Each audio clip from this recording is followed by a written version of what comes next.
자, 션타임의 시장 포커스 나우 시작하도록 하겠습니다. 오늘은 2017년 10월 4일, 현재 시간은 오후 3시 30분 가리키고 있습니다. 자, 오늘 시장 포커스 나우 통해서 전날에 있었던 시장 흐름에 대한 분석과 그리고 오늘 있을 시장 움직임에 대한 예측 잡아볼 수 있도록 할게요. 자, 먼저 시작하기 전에 앞서서 오늘의 경제지표 발표 일정에 대해서 같이 잡아보고 좀 시작해볼 수 있도록 하겠습니다. 자, 오늘은 2017년 10월 4일, 오늘은 추석입니다. 추석이네요.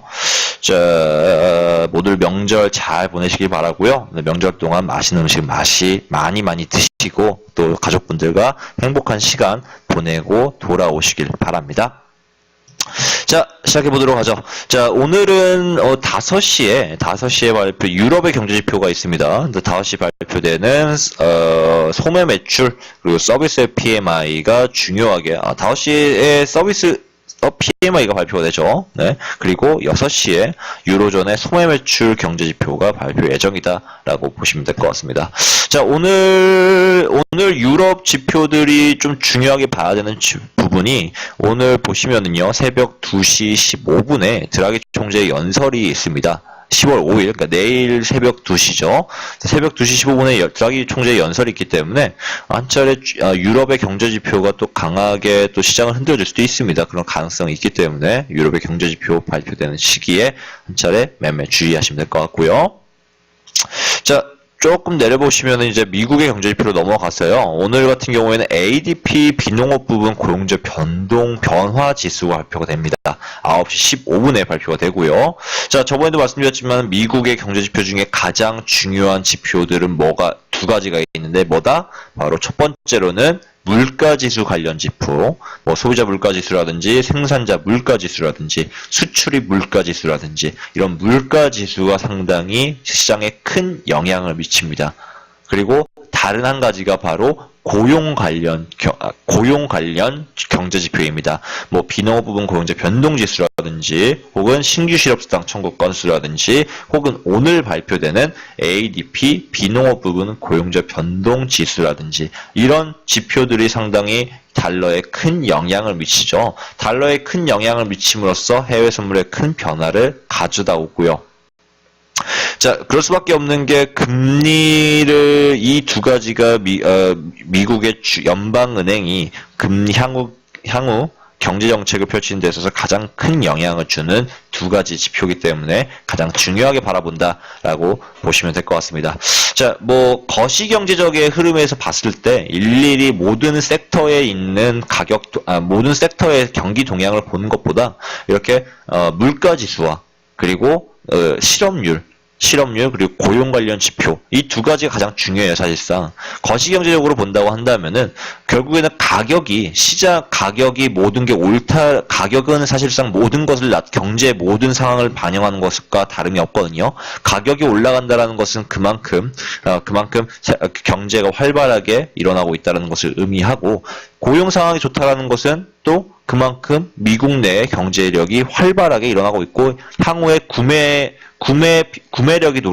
구매력이 높아졌기 때문에 그만큼 경제 성장의 그 폭도 가능성 넓어지는 거고요. 그래서 이 두 가지 경제지표 중요합니다. 보시면은 또 10시 45분에 서비스 PMI가 발표가 됩니다. 좀 중요하게 보시면 될 것 같고요. 또 11시에 ISM 비제조업 PMI가 발표 예정입니다. 별 3개짜리예요. 중요하게 보시면 될 것 같습니다. 자, 그리고 조금 쭉쭉 내려보시면은 역시나 오늘 원유 재고 지표가 11시 30분에 발표가 됩니다. 자, 11시 30분에 원유 재고 지표 발표 예정이고요. 여기에 대한 시장 영향도에 대한 부분들은 제가 굳이 설명해드리지 않아도 이미 알고 계실 것 같습니다. 자, 그리고 새벽 2시 15분에 아까 예고드렸다시피 드라기 총재의 연설이 있습니다. 마리오 드라기 총재의 유로존 중앙은행 연설이 있을 예정이고요. 그리고 4시 15분에 새벽 4시 15분에 제닛 옐런의 연설이 있습니다. 상당히 오늘 지표들이 많아요. 질비해 있어요. 어저께 월요일에는 별다른 지표가 없었는데 거의 많은 경제지표가 오늘에 몰려있는 그런 모습세입니다. 그래서 좀 중요하게 보셔야 될 중요 포인트들이 여러 가지가 있습니다. 좀 경제지표 많으니까 항상 주의해서 거래하시는 필요가 필요합니다. 자, 우리 반대 입장으로서 우리로서는 지표가 많다는 것은 그만큼 거래량이 활발해지고 그만큼 움직임이 활발하게 일어날 것이기 때문에 오히려 저희한테는 기회죠. 자, 오늘도 추세 방향성 제대로 잡아볼 수 있도록 하죠. 자, 먼저 5일부터 잡아보겠습니다. 자, 유가는 지금 52.50 라인 저항 기준으로 지금 약 한 250T가량 하락하면서 50달러까지 내려오는 모습 보이고 있습니다. 자, 52.50달러에서는 한 차례 그 차익 실현 매도 물량이 터지면서 한 차례 하락할 거라고 예상은 했는데, 이렇게까지 하락세가 가파르게 이어질 것이라는 것은 좀 예상하지 못했던 부분입니다. 자, 이렇게 하락했던 이유 뒤에는 몇 가지 이유가 있는데요. 자, 유가가 지금 미국의 채굴 장비 숫자가 또 이번 9월달에 상승하는 모습이 보였습니다. 자, 원유 채굴 장비 숫자가 6개가 증가해서 지금 750개의 지금 장비가 돌아가고 있는 모습 보이고 있고요. 자, 그리고 저번 주에는 오펙의 감산 합의 이행률이 조금 하락하는 모습을 보였습니다. 자, 그리고 더군다나 뭐 달러가 지금 계속 상승세에 보이고 있죠. 달러가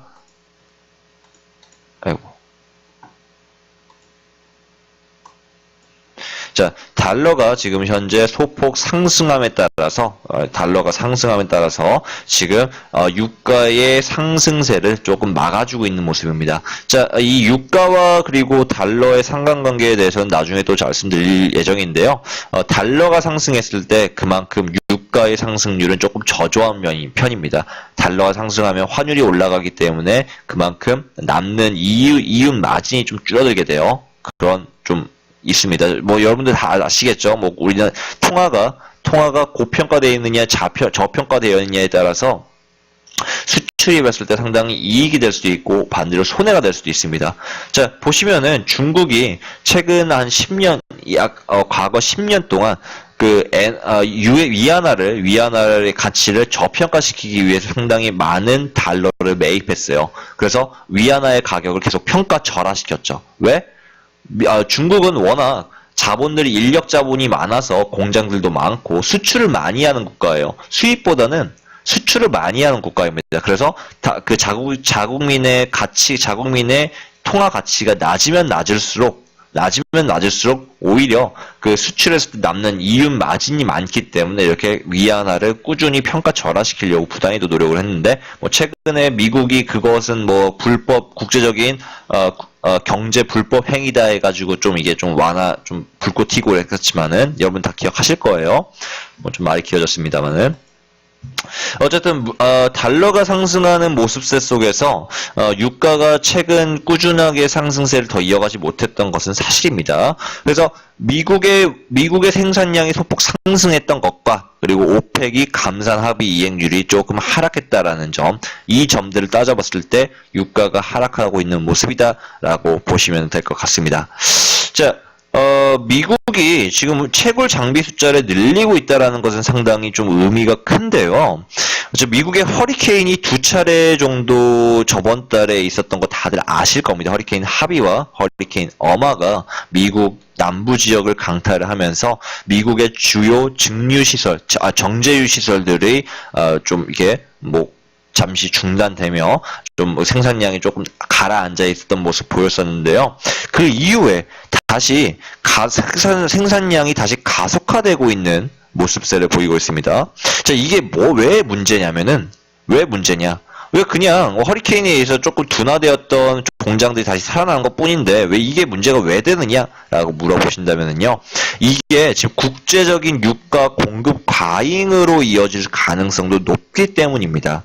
자, 지금 오펙이 사우디아라비아와 그리고 러시아의 주도하에 추가적인 감산과 그리고 감산을 더 연장시키려는 움직임을 보인다는 걸 여러분들 다 아실 거예요. 저번에도 말씀드렸듯이.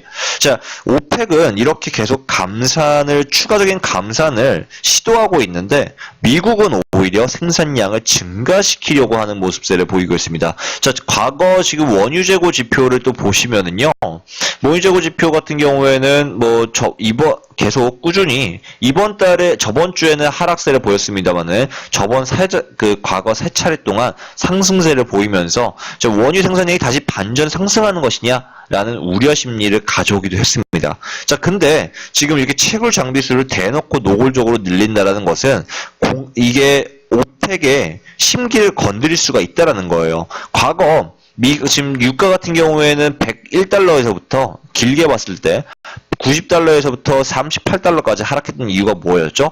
오펙과 지금 미국과 러시아 이 세 개의 거대 세 번째로 그 유가 생산을 많이 하는 이 거대 집단들이 너도 나도 생산량을 계속 늘렸기 때문입니다. 왜? 다른 한쪽이 생산량을 줄이려는 모습이 안 보이기 때문에 내가 더 생산량을 늘려서 좀 더 늘려서 더 큰 마진을 남기겠다. 시장을 독점하겠다라는 그런 치킨 싸움이 벌어졌기 때문이었죠. 자, 미국의 지금 이러한 생산량 가속화가 다시 오펙의 심기를 건드리면서 치킨 게임이 가능성도 있다라는 우려 심리 속에 상승하고 하락한 모습이다라고 보시면 될 것 같습니다. 자, 하지만 어디까지나 우리가 크게 우려할 부분들은 아니다라고 제가 말씀드리고 싶네요. 자, 지금 저번 주에 원유 채굴 장비수가 늘어났던 것은 어디까지나 허리케인 이후에 좀 중단되었던 채굴 장비가 다시 가속화된 거다라고 저는 시장과는 좀 반대 해석을 드리고 싶고요.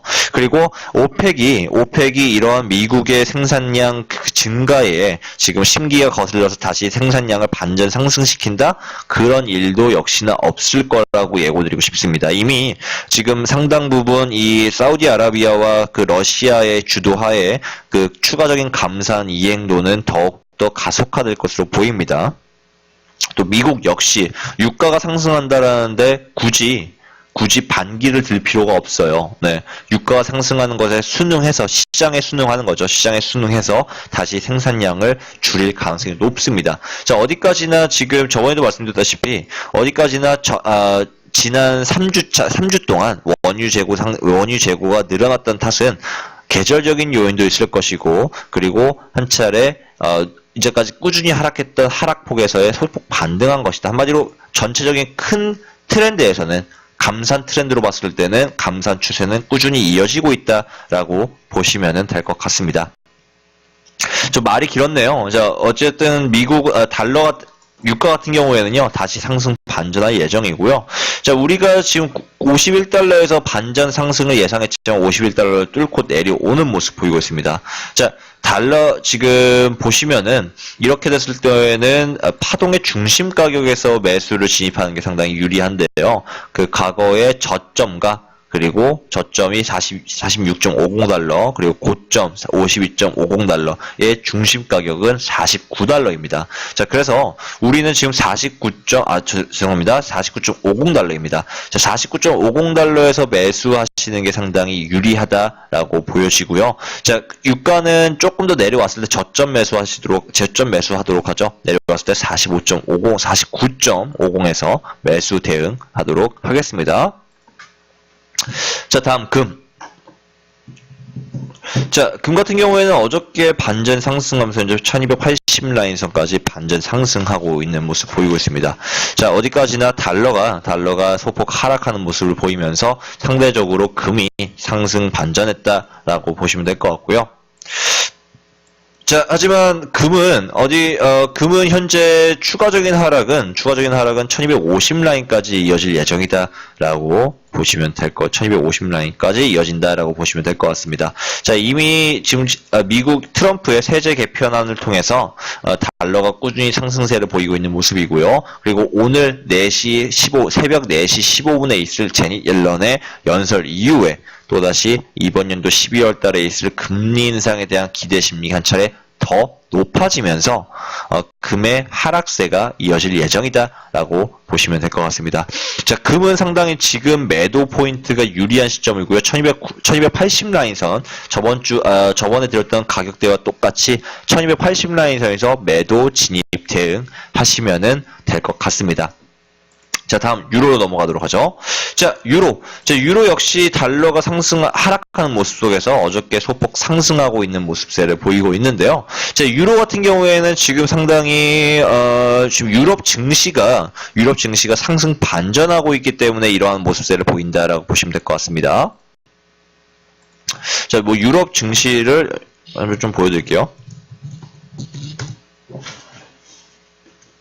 자, 유럽 증시 같은 경우에는 지금 다시 상승 반전하면서 다시 치고 올라오는 모습세를 보이고 있습니다. 어저께 그리고 그저께 한 차례 상승 반전하고 있는 모습 보이고 있죠. 자, 최근에 스페인의 카탈루냐의 독립 우려 심리 속에서 한 차례 유로가 더욱 하락폭을 이어간 모습세를 보이고 있지만 이가 증시가 다시 반전 상승하는 모습 속에서 다시 유로가 조금 소폭 상승하는 모습이다라고 보시면 될 것 같습니다. 또 미국 증시가 사상 최고점을 돌파를 했죠. 미국 증시가 상승하면서 지금 유럽 증시가 같이 동반 상승했다라고 보시면은 될 것 같습니다. 또 북한발 지정학적 리스크가 계속 줄어들음에 따라서 유럽 증시는 상승세를 이어가고 있는 모습을 보이고 있죠. 지금 어저께 발표되었던 유럽의 경제 지표를 보시면은요, 지금 상당히 유럽의 지금 경제 상황이 좋아지고 있구나라고 판단할 수 있었던 부분들이 지금 유럽의 생산자 물가 지수가 어제 발표됐던 생산자 물가 지수가 예상치인 2.3%를 상회하는 2.5%를 기록을 했습니다. 자, 생산자 물가 지수는 쭉 보시면은요, 2017년도 이후부터는 꾸준하게 상승세를 보이는 모습입니다. 자, 리먼 브러더스 사태 이후에 한 차례 계속 저조한 디플레이션 형태를 보이고 있다가 2017년도 기준으로 다시 원 상태로 인플레이션이 좀 돌아오고 있는 모습을 보이고 있죠. 자, 지금 현재 최근에 드라기 총재가 유럽 경제에 대해서 자신감을 보이는 이유도 이렇게 생산자 물가 지수가 안정적으로 상승하고 있기 때문이다라고 보시면 될 것 같습니다. 자, 실업률은 전에 이번 주에 발표되었던 유럽의 실업률은 아직도 9.1%로 상당히 저조한 모습을 보이고 있습니다. 실업률 9.1%는 어마어마하죠. 10명 중에 1명이 지금 실업자라는 걸 의미하니까요. 하지만 유럽은 상당히 큰 국가이기 때문에 전체적인 GDP와 그리고 경제 성장 가능성을 바라본다고 한다면은 이런 지금 현재 그 저조한 실업률은요, 상당히 좀 용인할 수 있는 정도의 부분이라 보시면 될 것 같고요. 자, 뭐 과거의 12%인 거에 비해서 꾸준히 하락세를 보이고 있기 때문에 고용 상황도 점차 나아지고 있는 추세다라고 보시면 될 것 같습니다. 자, 경제라는 것은 지금 당장의 경제보다도 앞으로 미래의 경제를 바라보는 필요가 필요하거든요. 그런 점들에서 봤을 때 실업률을 꾸준히 하락하고 있고, 그리고 생산자 물가지수, 유럽의 물가지수는 꾸준히 상승세를 이어간다는 점들을 확인해 봤을 때, 자, 지금 드라기 총재가 예고했듯이 유럽의 테이퍼링 가능성은 점차 높아지고 있는 상황인 것은 확실합니다. 네, 확실합니다. 다만 유로는 보시면은 상당히 고평가되어 있다라고 말씀드렸었죠. 유로가 다시 하락 반전할 예정이고요. 여기서 이미 1.121 라인에서 지금 고점이 형성되었기 때문에 추가적인 하락은 1.14 라인까지 이어질 예정이다라고 보시면 될 것 같습니다. 자, 오늘 발표될 드라기 총재의 연설로 인해서 한 차례 소폭 상승하는 모습 보이겠지만은 다시 1.19 라인으로 기준으로 다시 하락 반전 예정이다라고 보시면 될 것 같습니다. 자, 그래서 어제와 동일하게 1.19 라인에서 매도 대응하시길 바랍니다. 자, 다음 S&P로 넘어가도록 하죠. 자, S&P는 꾸준히 상승세를 이어가고 있는 모습세를 보이고 있습니다. 자, 최근에 자동차 판매가 호황을 이루고 기술주가 상승하고 있는 모습 보이고 있습니다. 거기다가 트럼프가 내놓았던 세제 개편안이 상당히 폭발적인 반응을 이끌어내면서 지금 S&P를 비롯한 미국의 3대 지수가 모두 최고치를 보이고 있는 모습세를 보이고 있습니다. 자, 그리고 저번 달에 있었던 허리케인 영향도 피해가 미비하다라는 점들을 따져봤을 때 상당히 지금 이러한 상승세는 이해가 되는 부분이죠. 이번 3월 달에 미국 기업들의 실적의 향상이 효조가 상승세를 띠고 있고, 그리고 이번 4분기의 실적 역시도 기대가 되는 부분입니다. 그래서 지금 현재 상승세는 이미 상승 모멘텀을 제대로 타고 있기 때문에 추가적인 상승은 2450 라인까지도 추가적으로 이어질 것이다 라고 보시면 될 것 같습니다. 자, 다만 우리가 지금 놓치고 있는 부분이 뭐라고 말씀드렸죠? 바로 미국의 금리 인상.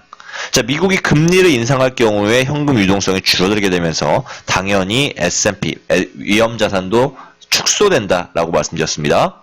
자, 그래서 오히려 지금 현재 S&P는 최고점 부분이기 때문에 추가적인 상승은 2550 라인까지 이어지겠지만 오히려 매도 대응할 타이밍이다라고 보시면 될 것 같습니다. 자, 고점 매도가 유리한 상황입니다. 2545 라인 선에서 매도 대응하시길 바라고요. 자, 오히려 여기 중간에 조금 흔들 수는 있습니다만은 저희는 고점에서 매도 대응하도록 하겠습니다. 자, 좀 정리해 보도록 할게요. 자, 오일은 저점 매수하겠습니다. 49.50 라인선에서 과거 상승했던 저점과 고점의 중심 가격에서 매수 대응하도록 하겠습니다. 자, 금은 지금 1280 라인선에서 매도 대응하시면 될 것 같습니다. 1280 라인 매도 대응하셔서 1250 라인까지 추가 매도 대응하시고요. 자, 유로는 고점 매도하도록 하죠. 1.190 라인에서 매도 대응하겠습니다. 자, S&P도 역시나 고점 매도하겠습니다. 2545 라인선 매도 대응 하시길 바랍니다. 자, 추석 명절 잘 보내시고요. 자, 오늘도 추세 대응으로 좀 나갔던 지출 다시 채워보도록 하겠습니다. 자, 오늘의 시장 폭스 나오는 여기까지.